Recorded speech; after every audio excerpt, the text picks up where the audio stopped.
most copied city plan on Earth is 3 simple rings drawn for a school book in 1929, and the drawing printed right beside it has completely vanished. For a whole century, people have fought about whether this city was real, while the missing second drawing quietly answered a far better question nobody ever thought to ask.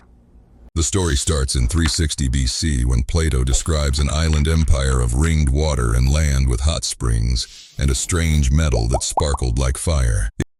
Its kings grow greedy and launch a war against Athens and lose, so the gods drown the whole island, which makes this a philosophy lecture dressed as a disaster. Yet Plato swears the tale is true and traces it through named real people, from an Egyptian priest to Socrates. Then he abandons the story in mid-sentence.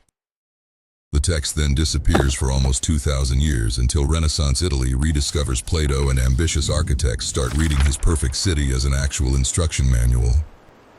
Across Italy, designers draw round ideal cities with radial streets and sacred geometry, convinced that a perfect shape on paper could manufacture a perfect society on the ground. They finally build one as a 9-pointed star fortress, and nobody wants to live there. So the state fills its perfect streets with pardoned criminals.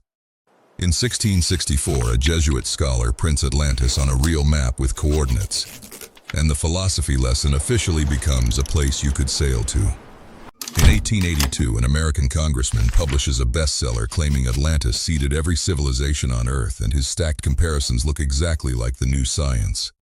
From there, the myth slides into occult route races and psychic maps, and even state-funded expeditions hunting ancestors under the sea, which is quite a journey for a parable. Then in 1929, translator Robert Bury adds 3 modest diagrams to his Plato, and the first one is the ring city the whole world now recognizes. Reprints kept the pretty rings and dropped the working field, so the circles multiplied across covers and screens until Atlantis stopped being a story and became a logo. Meanwhile, genuinely drowned cities exist, like Pavlopetri in Greece, 5,000 years old, with streets still readable under 4 meters of water, and almost nobody makes films about it. That is why a rock dome in the Sahara went viral as Atlantis found, despite sitting 400 meters above sea level and ground dry for millions of years. Because a circle with no beginning and no end is not really a city plan, it is a diagram of perfection, and a perfect symbol will always outcompete messy evidence. Flip Berry's forgotten page, and the famous rings shrink to a dot on the corner of a working country. Because we kept the logo and threw away the city.